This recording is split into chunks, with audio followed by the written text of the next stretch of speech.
에베소서 2장 4절에서 7절 말씀. 자, 우리 한 목소리를 같이 읽을까요? 자, 시작. 긍휼이 풍성하신 하나님이 우리를 사랑하신 그 큰 사랑을 인하여 허물로 죽은 우리를 그리스도와 함께 살리셨고 너희는 은혜로 구원을 받은 것이라. 또 함께 일으키사 그리스도 예수 안에서 함께 하늘에 앉히시니 이는 그리스도 예수 안에서 우리에게 자비하심으로써 그 은혜의 지극히 풍성함을 오는 여러 세대에 나타내려 하심이라. 아멘. 자, 오늘 우리 함께 읽은 이 말씀 통해서요, 구원을 가능하게 하시다라는 제목으로 은혜를 같이 나누도록 하겠습니다. 또 하나님께서 오늘 우리에게 허락하신 구원의 가치와 또 이것을 견고하게 붙잡는 믿음을 허락하시기를 소망합니다. 요즘 그 거리를 다니다 보면 건물마다 대형 현수막들이 붙어 있는 경우들을 많이 보게 됩니다. 바로 그 어떤 현수막인가요? 우리 권사님 기도하실 때도 말씀하셨지만 바로 이 선거를 앞두고 선거 후보들이 이렇게 자신의 얼굴을 들어서 이제 현수막을 거는 걸 많이 볼 수 있습니다. 그런데 이제 아직은 후보가 확정되지 않았죠. 그래서 이 대형 현수막을 보면 뭐 남구 국회의원 후보 하는데 여기 조그만 글씨로 예비 이제 이렇게 써 있는, 아직은 이제 좀 그런 단계죠. 아직은 공천이 끝나지 않았나 봐요. 저는 이 선거 시즌이 되면요, 이 집으로 날라오는 이렇게 공약집들 있잖아요. 어떤 공약을 할지, 이 사람이 어떤 사람인지 그걸 좀 제법 꼼꼼하게 좀 살펴보는 그런 편입니다. 저마다의 좋은 세상을 만들기 위한 나름대로의 정책들과 대책들을 그 안에 담아 놓았잖아요. 그래서 제가 이제 좀 마음에 좀 끌리는 곳 사람들을 좀 그래도 좀 정확하게 투표를 하려고 제가 이렇게 좀 그런 옳은 자료집들을 좀 잘 살펴보는 좀 그런 편이에요. 뭐 참고로 좀 하나 제가 높아심에서 부탁드리고 싶은 것은요, 우리가 사실 지지하는 정당이든지 사람들이 다 다를 수 있죠. 이게 그 선거 시즌 돼서 이런 이야기들이 교회 안에 돌면 사실 좀 그 안에서요 맘상하시는 분도 있고 또 그로 인한 불화가 생기는 경우도 있습니다. 그리스도인이 정치에 관심을 가져야 하는 건 맞아요. 오늘 우리가 살펴보는 말씀에도 좀 힌트가 있겠지만 주님은 우리 한 사람을 구하고 끝내고 마는 것이 구원이 아니고 만물을 통일시키게 하시려는 것이 주님의 구원이에요. 그러다 보면 우리의 기도 제목은 정치, 경제, 사회, 문화, 그리고 오늘날 환경, 여러 가지 문제에 우리가 기도하지 못하는, 기도하지 않아야 되는 이런 제목이 없어요. 우리는 모든 영역을 위해 기도해야 합니다. 그러나 제가 몇 번 그런 말씀 드렸죠. 우리 주님은 국민의힘인가요? 민주당인가요? 우리 주님은 그냥 주님이십니다. 우리 주님은 민주주의자입니까? 공산주의자입니까? 주님은 하나님 나라주의자예요. 우리가 성경에서 배운 것들을 가지고 잘 기도하고 정리하면서 내가 생각할 때 그래도 이것이 하나님의 이 정치적인 영역에서도 하나님의 은혜를 선포하고 하는 데에 참 좋은 정책인 것 같다 하시면 그냥 지지하시면 됩니다. 그래서 너는 왜 여기를 해야지, 너는 왜 저거냐, 너는 왜 우리 경상도 사람이 이 사람은 왜 안 지지하냐, 우리 교회 안에서 좀 이런 얘기 하지 않았으면 좋겠어요. 저 높아심에서 좀 말씀드리는 겁니다. 자, 그런데 어쨌든 모든 선거 공약이든지 어쨌든 이런 것들을 내놓는 사람들이요, 좋은 세상을 위한 저마다의 대책을 내놓는 것입니다. 그런데 이제 제가 이제 꼼꼼하게 살펴본다고 했잖아요. 제가 좀 꼼꼼하게 살펴보는 것은 첫째, 진단이 정확하게 내려졌느냐, 이제 요걸 좀 보려고 해요. 진단이 정확하느냐. 우리가 왜 병에 걸리면 서울에 있는 병원도 그리고 여러 병원도 가보는 이유가 뭔가요? 진단이 정확해야 치료가 정확하게 이루어지지 않습니까? 진단이 정확해야 약을 제대로 쓰지 않나요? 그것처럼 이 정치인이 잘못 진단한 것은 아닌가를 좀 살펴보고요. 그리고 또 하나, 제가 예전에 사역하던 교회에 이제 동네 이제 시의원, 엄청 뭐 특별시 의원 말고 그냥 경기도 광명시 이런 시의원 이제 이렇게 출마하시고 한 분들이 계셨어요. 그런데 이제 그분들의 공약을 보면 대부분 또 우리 동네에 지하철을 놔주겠다. 이게 서울에서는 지하철, 고속철도역 이런 게 항상 이슈였어요. 서울 경기권에서는. 왜냐, 그래야 집값이 오르거든요. 그런데 너나 할 것 없이 뭐 국회의원도 아니면 도의원도 아니면 시의원도 구의원도 너나 할 것 없이 다 지하철 유치, 지하철역 유치, 환승센터 유치, 뭐 고속전철역 유치, 이걸 다 써내는 거예요. 그런데 이게 사실 사이즈가 그냥 단지 일개 구의원이나 시의원이 할 수 있는 일의 사이즈가 아니거든요, 그게. 그런데 그런 공약을 내놓으면 저는 그런 것들, 할 수 없는 일을 주장하지는 않는지 이런 것들을 조금 생각해보고 좀 판단하는 게 저희가 이제 선거를 앞두고 좀 하는 그런 판단이에요. 제가 이런 말씀을 드리는 이유는요, 단순하게 선거 이야기를 하려는 것만이 아닙니다. 이번에 우리 명절에서 우리 그 친척들을 만나시거나 할 때 혹시라도 또 우리 기독교에 관해서 대화할 수 있고 전도할 수 있는 기회가 생기신다면 여러분들은 이 기독교 신앙을 어떻게 소개하시겠습니까? 저는 이 기독교가요, 너 죽어서 천국 가야지 그렇게 설명하는 방식도 의미가 분명히 있지만 우리 기독교는 정말 좋은 세상을 꿈꾸는 사람들이 기도하는 모임입니다 라고 말하는 것도 좀 도움이 될 거라는 생각을 해요. 정말 주님의 그 중심, 주님이 중심이 되어서 이 세상을 좋은 세상으로 바꿔가는 것, 말씀드린 것처럼 만물을 주님 안에서 새롭게 빚어가며 정말 이 세상을 아름다운 세상으로, 주님이 처음 지으셨던 세상으로 향해 가도록 함께 애쓰는 자들이 우리 기독교인이다. 이런 설명 방식이 그래도 좀 사람들의 귀에 좀 새롭게 들릴 수 있을 거라는 생각을 해요. 자, 어쨌든 우리 기독교는 좋은 세상을 꿈꿉니다. 주님이 새로 빚으신 새로운 창조의 세상을 꿈꿔요. 그래서 우리가 계시록에 보면은 새 하늘과 새 땅, 그렇죠, 새 하늘과 새 땅. 그래서 우리 유명하신 소강성 목사님 교회 이름이 뭔가요? 새에덴 교회, 바로 이거잖아요. 주님이 새로 빚으신다는 거예요. 이 세상을 새로 빚으신다는 거예요. 그 중심에 그리스도가 계신 거고요. 그런데 우리는 또 여기서 다시 생각해 볼 수 있죠. 그렇다면 그 그리스도는 정확한 진단을 내렸는가? 어떠십니까? 그리스도인은 이 세상의 아픔과 문제에 대해 정확한 진단을 내리셨나요? 내리셨죠. 어떻게 내리셨습니까? 모든 사람이 죄를 범하였음에 하나님의 영광이 이르지 못하였더니라는 진단을 내리셨죠. 이건 어느 누구도 부인할 수 없는 정확한 진단입니다. 아무리 좋은 정책을 만들고요, 뭐 자유를 준다, 아니면 자유를 속박해야 된다, 거기서 항상 문제가 되는 것은 따르는 자 또는 집행하는 자의 마음의 문제예요. 항상 그들이 어떤 정책을 내든지 상관없어요. 그들이 악한 마음, 죄인의 마음을 가지고 그걸 집행할 땐 어떤 정책도 제대로 펼쳐질 수 있는 게 하나도 없어요. 그러므로 주님의 대책은 정확하셨죠. 진단은 모든 사람이 죄를 범하였습니다. 죄의 문제로 이 세상이 뒤집어졌고 깨어졌고 다시 빚어지지 않으면 소망이 없는 세상이라는 걸 정확히 진단해 내셨죠. 그리고 이제 두 번째, 제가 정치인을 보듯이 느낀 것처럼 그는 할 수 있는 일을 과연 이야기를 하는가?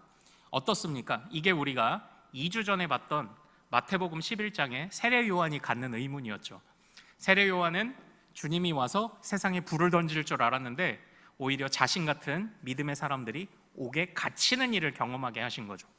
그때 침묵하고 계시는 것 같은 주님을 보면서 그 주님이 정말 메시아 맞습니까? 라는 의문을 가졌죠. 그러나 그때 주님이 뭐라고 말씀하셨습니까? 너희가 수많은 징조들을 보지 않느냐? 너희가 나를 통하여 해방되고 회복되는 사람들을 보지 않느냐? 비록 더뎌 보일지라도 그 3년간의 더딘 공생의 기간 중에 훈련된 12명의 미련한 제자들을 통해서 온 세상에 복음이 전파되고 교회가 세워지는 것을 너희가 보지 않느냐라는 말씀을 주신 것 아닙니까? 그러니까 그것도 해결되네요. 주님은 하실 수 있는 분이에요. 하실 수 있는 분입니다. 그리고 또 한 가지, 또 우리가 또 의문을 가져볼 만한 바로 이런 생각들이 있죠. 그 지도자는 모두를 품을 만큼 사랑이 많은가? 네, 우리 주님은 사랑이 많으시죠. 사랑이 많다 못해 넘쳐서 자기 목숨까지 내어주셨죠. 바로 우리 주님께서 이 모든 세상에 좋은 세상을 그리고 회복된 세상을 만드시기 위한 정말 그 중심에 서 계시는 우리의 왕이라고 할 만한 그런 증거들이 아주 넘쳐난다는 것, 성경이 우리에게 보여주고 있는 바 아니겠습니까? 우리는 좋은 세상을 꿈꿔요. 주님 안에서 좋은 세상을 꿈꿔요. 좀 더뎌도 주님이 그것을 하실 수 있다고 믿습니다. 그리고 그 주님이 사랑이 많으신 분이라고 우리는 그렇게 믿고 있어요. 그러므로 주님을 따라 우리도 이 세상을 함께 치료하는데 쓰임받기 위해 동참해야 한다는 것, 이것을 우리의 사명으로 받아들이는 것, 이제 이것이 기독교죠. 오늘 우리가 살펴보고자 하는 말씀은요, 바로 이 모든 일들을 종합하는, 그리고 주님 안에서 이 모든 일들이 정말 가능함을, 주님이 또 어떤 일들을 통하여서 우리로 하여금 새로운 세상을 만들어 가는데 우리가 함께 동참하게 하시느냐를 나타내주는 아주 아름답고 정말 소중하고 귀중한 그런 본문입니다. 참고로 지난 7월에 제가 이 말씀을 새로운 피조물로 삼아주옵소서, 살게 하옵소서라는 제목으로 같이 한번 나눴던 적이 있는데요.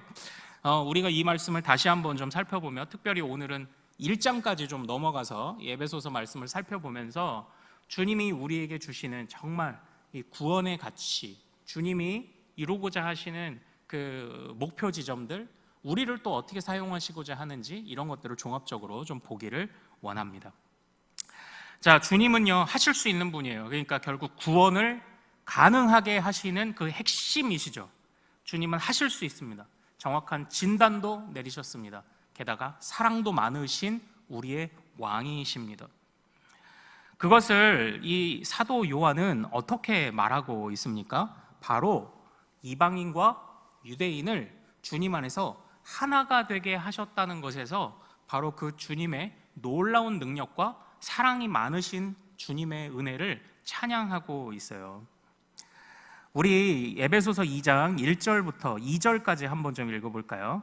자, 같이 한번 읽어보겠습니다. 자, 시작. 그는 허물과 죄로 죽었던 너희를 살리셨도다. 그때 너희는 그 가운데서 행하여 이 세상 풍조를 따르고 공중의 권세 잡은 자를 따랐으니 곧 지금 불순종의 아들들 가운데서 역사하는 영이라, 이렇게 되어 있어요. 여기서 그는 허물과 죄로 죽었던 너희를 살렸다. 여기서 너희는요, 이 에베소 교인들이겠죠. 이 에베소 교인은요 이방인들입니다. 그런데 단순하게 에베소 교인들만 말하는 것이 아니고요, 이 에베소서라는 것은 그 에베소 지역 인근, 지금 그 터키 인근 지역, 우리 그 초대교회 그 7교회가 있잖아요. 그 계시록에 등장하는 그 에서보두, 사빌라 이렇게 하는 그 초대 7교회가 지금 터키 지역에 있죠. 그 오늘날의 에페수스라는 지역에 있는 성도들만이 아니라 그 인근 지역에 있는 교회들에 모두 이렇게 회람하도록 기록된 성경이 바로 이 에베소서예요. 그러면 여기서 단순하게 너희를이라고 말하는 건 에베소 교인들아만이 아니라 이방인들아를 의미하는 겁니다. 그런데 사도 바울이 이방인들을 어떻게 생각하는지 2절에서 보십시오. 너희는 허물과 죄 가운데서 행했다. 너희는 세상 풍조를 따랐다. 공중의 권세 잡은 자의 영을 따라갔다. 불순종의 아들들 가운데서 역사하는 너희는 사단과 악마의 영을 따라갔다. 마귀의 영을 따라갔다고 이렇게 이야기를 해요. 이건 그 당시 누가 봐도 부인할 수 없는 이방인들을 향한 일반적인 시각이었죠. 여기까지 사도 바울이 말했다면 이건 그냥 사도 바울이 당시에 일반적인 이야기를 하고 끝낸 거예요. 그러나 사도 바울은 거기서 이야기를 그치지 않았죠. 우리 3절 말씀도 한번 같이 읽어보겠습니다. 시작. 전에는 우리도 다 그 가운데서 우리 육체의 욕심을 따라 지내며 육체와 마음에 원하는 것을 하여 다른 이들과 같이 본질상 진노의 자녀이었더니, 여기서 갑자기 우리도라고 얘기해요. 여기서 우리도는 누굽니까? 너희가 이방인이면 이방인의 반대 대척점에 서 있는 자들, 우리도는 누군가요? 유대인이에요. 유대인. 그러니까 이방인뿐만 아니라 유대인도 우리도 육체의 욕심을 따랐다, 육체와 마음에 원하는 것을 했다, 본질상 진노의 자녀다. 우리가 유대인 하면서 너희는 이방인, 더러운 이방인 했지만 사실 너희나 우리나 똑같아. 지금 이 이야기를 하는 겁니다. 모든 사람이 죄를 범한 거죠. 이것이 사도 바울이 말하는 의외의 고백인 거예요. 이방인들에 향해서는 그런 시각을 갖는 것이 너무나도 당연했지만 유대인들은 그렇게 생각하지 않았거든요. 우리는 택한 백성이다라고 이야기를 했거든요. 그 택한 백성이라는 이름이 자신을 저절로 구원하실 것이라고 생각을 했거든요. 그러나 사도 바울은 그거 착각이야라고 말하는 거죠. 너희들도 본질상, 우리도 본질상 진노의 자녀였다라고 이야기를 해요. 자, 그런데 한번 잘 보십시오. 2절과 3절에서 보면요, 이방인도 그 가운데서 행했다라고 이렇게 얘기하잖아요. 그런데 3절에서도 유대인도 그 가운데서 행했다라고 이렇게 이야기를 하지 않습니까? 여기서 이방인이든지 유대인이든지 그 가운데서 세상 풍조와 욕심과 악한 영에 사로잡혀 있었다고 지금 이야기를 하는 겁니다. 그런데 이렇게 사로잡힌 자들이 아무리 좋은 정책을 내보여도 제대로 될 일이 없는 거예요. 그러니까 좋은 세상이 당연히 오지 않죠. 좋은 지도자들이 당연히 나오지 않는 겁니다. 그러나 그 가운데 사로잡혀 있는 자들을 지금 주님이 어떻게 해방시키시는지를 나타내고 있는 게 이제 4절부터 6절이에요. 우리 4절부터 6절 같이 읽겠습니다. 시작. 긍휼이 풍성하신 하나님이 우리를 사랑하신 그 큰 사랑을 인하여 허물로 죽은 우리를 그리스도와 함께 살리셨고 너희는 은혜로 구원을 받은 것이라. 또 함께 일으키사 그리스도 예수 안에서 함께 하늘에 앉히시니 아멘. 이렇게 되어 있죠. 저는 이 말씀을요, 제가 장례 예배를 주관할 때 항상 예배 때 이게 입관 예배이든지 아니면 발인 예배이든지 아니면은 우리의 둘째 날 하는 게 뭐였죠? 입관 예배 맞고, 입관 예배, 발인 예배하고, 하관 예배, 죄송합니다. 하관 예배든지 한 번은 꼭 하는 이제 그런 본문입니다. 왜냐하면 주님의 은혜의 강력함이 어떤지를 보여주는 바로 그런 말씀이거든요. 허물과 죄와 세상 풍조와 욕심에 똘똘 쌓여서 스스로 헤어나올 길을 보지 못하고 찾지 못하고 있던 자들, 그 가운데 있던 자들을 주님께서 건지시는데 그 건지시는 방법이 어떻다고 이야기를 합니까? 우리 5절 한번 보십시오. 허물로 죽은 우리를 그리스도와 함께 살리셨고, 또 6절 보십시오. 또 함께 일으키셨고, 또 그리스도 예수 안에서 함께 하늘에 앉히시니. 주님이 스스로 우리가 헤어나올 수 없는 세상 풍조에 쌓여있는 우리를 건지시는 방법이 무엇이다? 주님이 그 세상 풍조 안에 들어오셔서 우리를 친히 건지시는 방법이었어요. 그게 성육신이죠.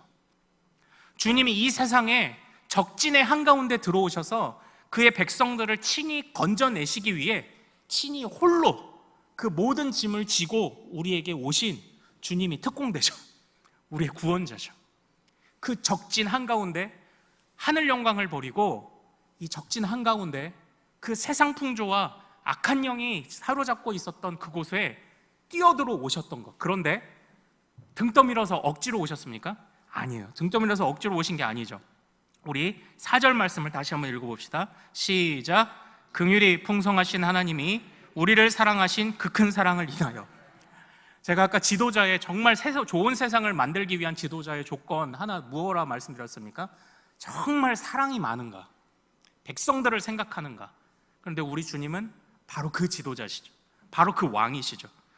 긍휼이 너무나도 풍성하셔서 우리를 불쌍히 여기심이 너무나도 풍성하시고 그 사랑이 한량 없어서 적진 가운데 사로잡혀 있는 자를 위해 홀로 뛰어들어 오셨다라는 겁니다. 그래서 우리를 함께 살리셨고 일으키셨고 하늘에 앉히신다. 그러니까 이 적진에서 이 세상 가운데 잠깐 어디 한적한 곳에 피하고 마는 것이 구원이 아니에요. 그게 아니라 끝까지, 정말 끝까지 주님의 영광까지 우리를 견인해 가시는 바로 이 약속을 주신 게 바로 이 주님의 은혜라고 말하는 겁니다. 사랑하는 여러분, 구원이 어떻게 가능했습니까? 바로 주님의 긍휼과 은혜 때문이라는 이 사실. 적진의 한가운데 기쁘게 뛰어들어 오셔서 우리를 붙잡아 함께 일으키시고 살리시고 하늘에 앉히신 그 주님의 은혜라는 사실을 절대 잊지 않으시기를 소망합니다. 그래서 주님의 성육신의 이 가치를 우리가 절대 잊으면 안 돼요. 주님이 이 땅에 오셨다는 것의 이 무게감과 이 가치, 진짜 사로잡혀 있는 포로를 위해서 가끔 이제 특공대들, 우리 아덴만의 여명작전 이런 거 있잖아요. 목숨 걸고 가는 거잖아요. 그런데 단순한 몇 사람만을 위해 뛰어드는 것도 진짜 아덴만의 영웅, 정말 칭찬받아 마땅하지만 우리 주님은 모든 인류, 주님께서 구원하시기로 작정하신 모든 자들을 위해 기쁘게 하늘 영광 버리고 성육신 하신 거죠. 그러니까 우리가 얼마나 이 은혜에 대해서 우리가 감사하지 않을 수가 있겠습니까? 정말 우리는 항상 감사하고 항상 우리는 주님 앞에 정말 영광을 돌려야 하는 바로 그런 사람들이다라는 것이죠. 이게 정말 구원을 가능하게 하시는, 또 주님이 새로운 세상을 만드실 수 있는 분이다라는 것을 보여주는 성경의 정말 위대한 그런 고백들 아닙니까? 자, 그런데 제가 아까 한번 잘 보십시오. 우리 2절과 3절에 보면 이방인도 그 가운데서 행했다, 3절에는 유대인도 그 가운데서 행했다 이렇게 됐잖아요. 자, 주님이 세상 풍조에 쌓여있던 그 가운데 있던 우리를 건져내셔서 그러면 어디로 우리를 인도하신 것일까요? 어디로 우리를 인도하셨습니까? 바로 이미 우리가 그리스도와 함께라는 이제 인트가 나타났잖아요. 우리 1장으로 한번 넘어가 보겠습니다.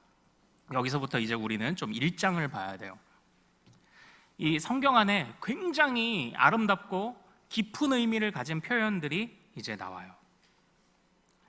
자, 에베소서 1장 3절, 우리 3절만 한번 같이 읽어볼까요? 시작. 찬송하리로다 하나님 곧 우리 주 예수 그리스도의 아버지께서 그리스도 안에서 하늘에 속한 모든 신령한 복을 우리에게 주시되. 아멘. 이렇게 돼 있죠. 사실 저는 1장을 3절만 읽으면 약간 마음에 부담이 있어요.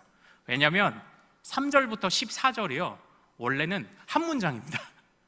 한 문장이에요. 이게 편의상 우리는 절을 따로 떨어뜨려서 이게 보지만 이게 원어에서는 한 문장입니다. 사도 바울이 말하자면 지금 이거예요. 주님의 은혜를 생각하니까 너무 흥분할 수밖에 없고 너무나 기쁘고 좋아서 쉴 새 없이 쏟아놓은 고백이에요. 3절부터 14절까지가 한 문장입니다. 그런데 그 안에서 우리 3절, 다시 3절을 제 눈으로 따라오십시오. 찬송하리로다 하나님 곧 우리 주 예수 그리스도의 아버지께서 그리스도 안에서 하늘에 속한 모든 신령한 복을 우리에게 주시되. 이렇게 되어 있어요. 자, 여기서 잘 보십시오. 아버지가 등장하고요, 그리스도가 등장을 하고요, 신령한 복 할 때 신령한이 등장을 해요. 이게 뭔가요? 삼위예요. 삼위 하나님이에요. 우리의 구원을 정말 가능하게 하시는 것은 삼위 하나님의 이 합작품입니다. 아름다운 합작품. 그런데 삼위 하나님이 우리 구원의 모든 것을 이루시기 위해 합작하시고 정말 긴밀히 협력하시고 우리를 위해 모든 것을 아끼지 않고 삼위 하나님이 역사하시지만 그 역사가 그리스도 안에서 일어나고 있는 거예요. 그리스도 안에서. 그런데 잘 보십시오. 4절 보십시오. 4절. 그리스도 안에서라는 말이 있나요, 없나요? 있죠. 6절 보십시오. 6절 보십시오. 그리스도 안에서라는 말이 있나요, 없나요? 그가 사랑하시는 자 안에서. 있죠. 7절 보십시오. 그리스도 안에서라는 말이 있나요, 없나요?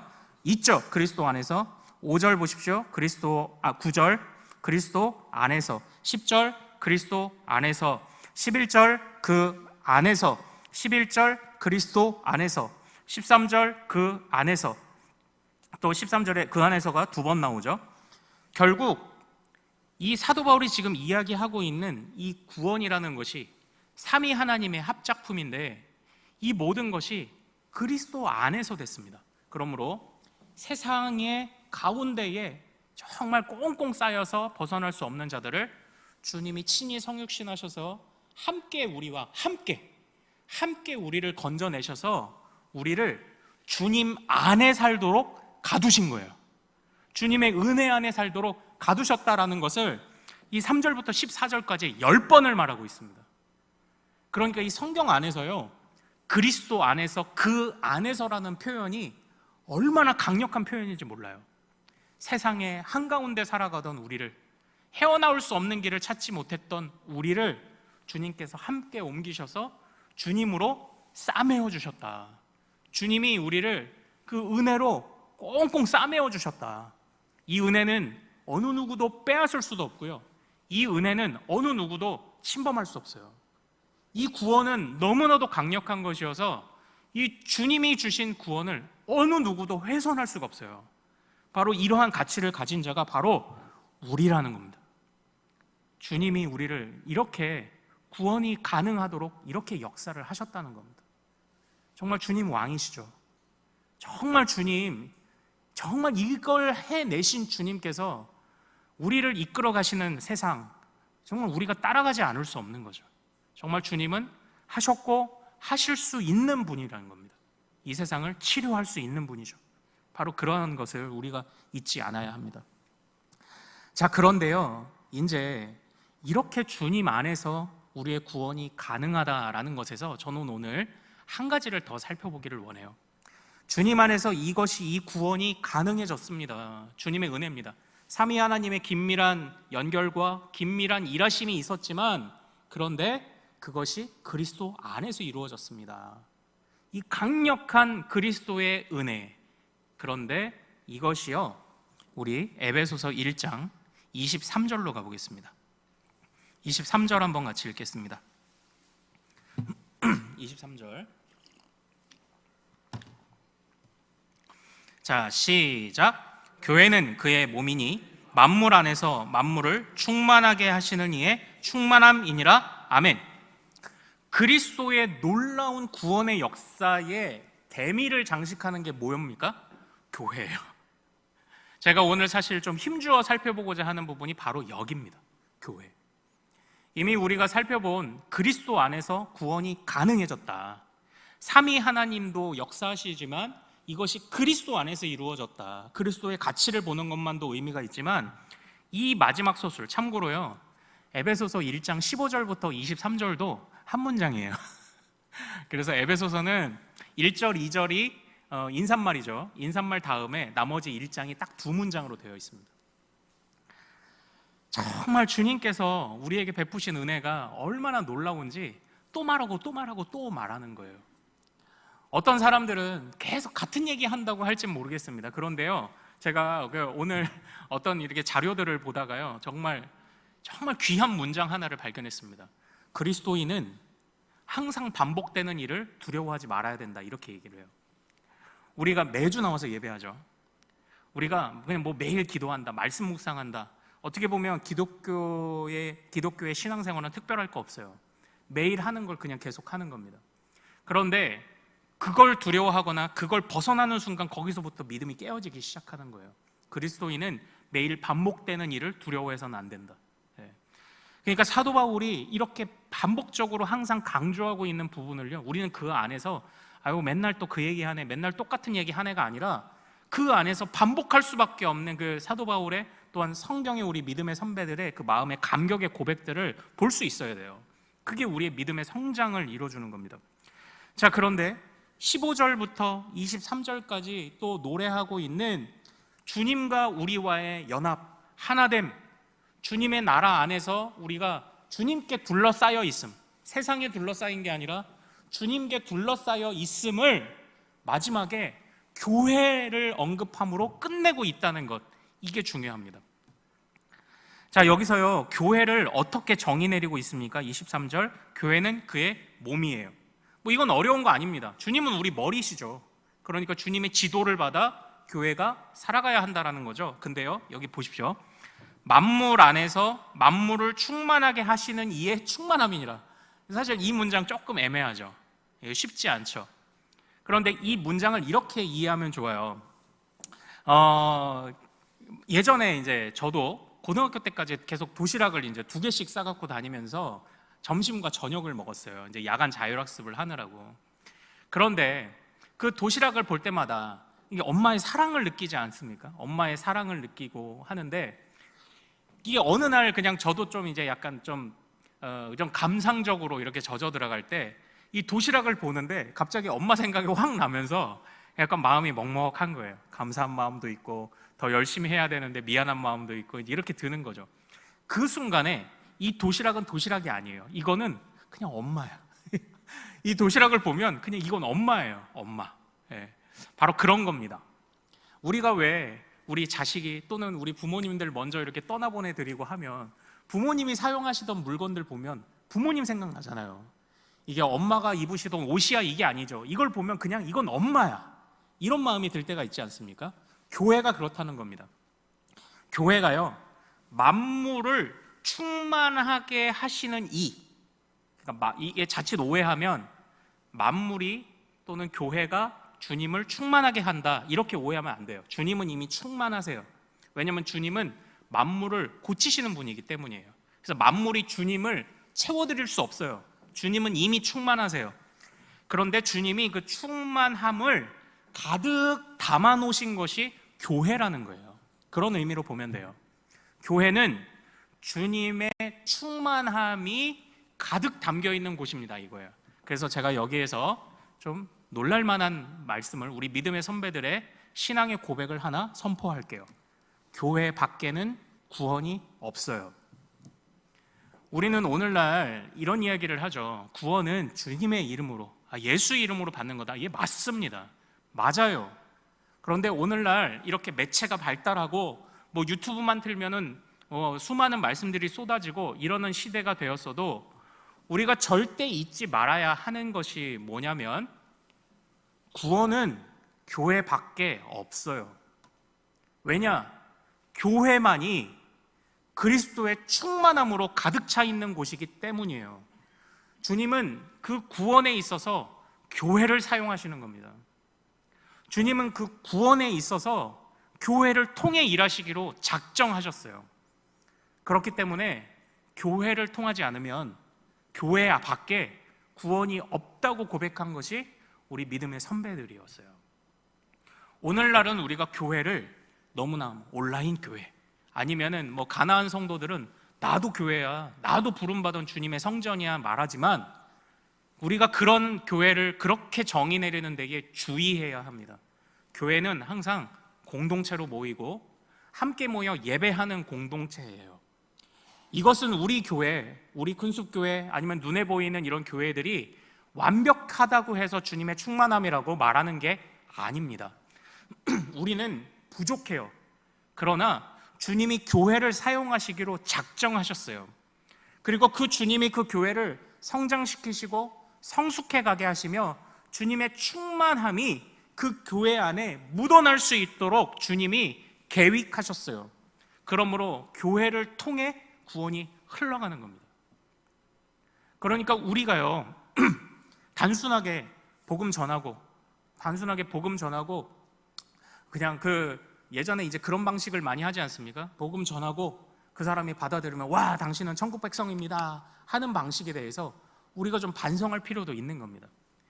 진짜 신앙생활을 제대로 하는 것, 예수를 제대로 믿는 것은 함께 나와 성도들과 함께 부딪히고 자라가며 성장하며 공동체로 살아가는 것까지 해야 이게 진짜 믿음이거든요. 그래서 교회가 지금 부족하죠. 교회가 연약하죠. 미련해요. 보기만 하면 속이 터져요. 그럼에도 불구하고 교회는 우리가 포기할 수 있는 그런 기관이 아니에요. 교회는 주님이 이 교회를 사용하시기로 작정한 순간 우리는 여기에서부터 이 교회를 포기할 수 없게 되는 거예요. 그래서 필립 얀시 목사님이 그런 책을 지었습니다. 교회, 나의 사랑, 나의 고민. 교회는 나에게 고민을 줘요. 실제로 이 필립 얀시가 목회를 하고 사역을 하면서도 교회 안에 이 목사님이라고 항상 기쁨만 있었겠습니까? 고민이 너무 많아요. 그런데도 자기에게 영적 침체가 찾아오고 했는데 끝까지 주님 앞에 기도하는 중에 내렸던 결론은 그럼에도 포기할 수 없는 교회, 그럼에도 포기할 수 없는 나의 사랑. 교회는 나의 고민이기도 하지만 나의 사랑이기도 합니다. 이걸 우리 필립 얀시 목사님이 이걸 고백하시기도 한 겁니다. 우리가 완전해서가 아니에요. 우리의 머리 대신 주님이 이 교회를 사용하시기로 작정하셨기 때문에 이 교회가 가치가 있는 겁니다. 우리의 부족함은요, 우리가 머리의 말을 잘 안 들어서 그런 거죠. 그러니까 서로가 서로를 단속하고 권면하고 함께 성장해가며 머리 대신 주님께 일치되기 위해 우리가 나아가야 할 숙제를 이 안에서 발견해야 되지, 교회의 가치를 무너뜨리거나 교회를 폄하하거나 교회를 떠나거나 이것은 우리가 절대 생각해서는 안 되는 겁니다. 절대 안 돼요. 우리는 홀로 신앙생활을 할 수 없어요. 정말 주님께서 이 교회를 통하여 그의 구원, 그리스도 안에서 그리스도와 함께라는 것을 이끌어가게 하신 거예요. 그래서 주님 안에서 구원이 가능하고요, 교회를 통해서 구원이 가능해요. 우리가 이걸 잊으면 절대 안 됩니다. 주님 안에서라는 가치를 잊으면 우리가 자꾸 주님을 놓쳐요. 주님이 교회를 사용하신다는 이 가치를 놓치면 우리가 자꾸 공동체 안에서 실망만 해요. 그러나 우리는 여기서 이 공동체를 함께 내가 살리리라, 이 공동체를 내가 함께 보듬으리라, 내가 이 안에서 함께 성장하리라, 그래서 머리 대신 주님의 사역을 함께 감당하리라, 이 마음을 우리가 품어야 할 줄로 믿습니다. 그래서 오늘날 그리스도를 굳게 붙잡는 것도 여러분들이 함께 기도하십시오. 그래야 구원이 가능해요. 그러나 교회를 위해 기도하는 것도 절대 놓치지 않는 여러분 되시기를 소망합니다. 그래야 주님의 구원이 완성돼요. 그래야 주님이 이루고자 하시는 이 세상에 새로운 하늘과 새 땅이 그게 완성이 될 수 있는 거예요. 어떻게? 그리스도 안에서 교회를 통하여. 바로 이것을 절대 잊지 않으시는 우리 모든 큰수배 가족들 되시기를 소망합니다. 우리 주님께서요, 우리 교회를 사용하실 때 정말 우리가요 주의해야 됩니다. 복음을 전한다고 할 때 자칫하면은요, 복음을 전한다는 명목으로, 널리 전해야 한다라는 명목으로 우리의 기준을 낮게 가져갈 수도 있어요. 근데 그래서는 안 돼요. 우리의 신앙의 기준을 낮춰서는 안 됩니다. 우리가 교회 생활을 하는 중에 우리가 정말 이 예배, 내가 오늘 나에게 주신 이 예배에 정말 내가 성공하리라, 내가 이 예배에 충실하리라, 이런 마음이 이르시면 안 되고요. 우리 믿음의 선배들은 세례받은 자가 범죄하면 구원 취소되는 것이 아니냐를 가지고 염려했던 사람들이라 말씀드렸죠. 우리가 주님과 연합하기 위해 했던 이 세례의 가치, 그리고 또 우리가 주님과 연합하기 위해 하는 예식이 뭔가요? 성찬식이죠. 우리 3월 마지막 주가 성찬식입니다. 그 전주가 성례주일이고요, 그 전주가 세례주일이에요. 우리 지금 학습 세례 입교 광고 나가죠. 우리 자녀들, 우리 또 믿음의 신앙에 또 진지하게 한번 뛰어들어 보겠다고 다짐하시는 분들이 이제 그때 세례 받고 입교하고 학습 받잖아요. 그리고 또 성찬 참여하고요. 또 고난주간이죠. 성금요일 예배 있어요. 우리가 같이 그때 또 성찬 나누고 부활주일도 나누고 할 텐데, 그런 시기에 주님과 우리가 함께, 그리고 우리가 교회로 함께 모일 수 있음, 이 가치를 절대 잊지 않으시는 우리 성도님들 되시기를 소망합니다. 그래야 구원이 이루어지는 것이고, 그래야 구원이 완성되는 거예요. 이 마음, 이 에베소서를 통해 사도 바울이 우리에게 주고자 했던 이 가치들을 절대 잊지 않으시는 우리 모든 성도님들 되시기를 소망합니다. 구원이 가능하게 되었습니다. 어떻게 해요? 그리스도 안에서. 또 어떻게 해요? 교회를 통하여. 이걸 항상 기억하며, 주님이 머리이십니다. 또 나는 교회를 사랑합니다. 때론 나에게 고민을 줄지라도 그럼에도 불구하고 이 교회를 사랑합니다. 이 고백을 우리가 항상 할 수 있기를 소망합니다. 자, 우리 사랑하는 여러분, 우리 같이 한번 좀 기도하기를 원합니다.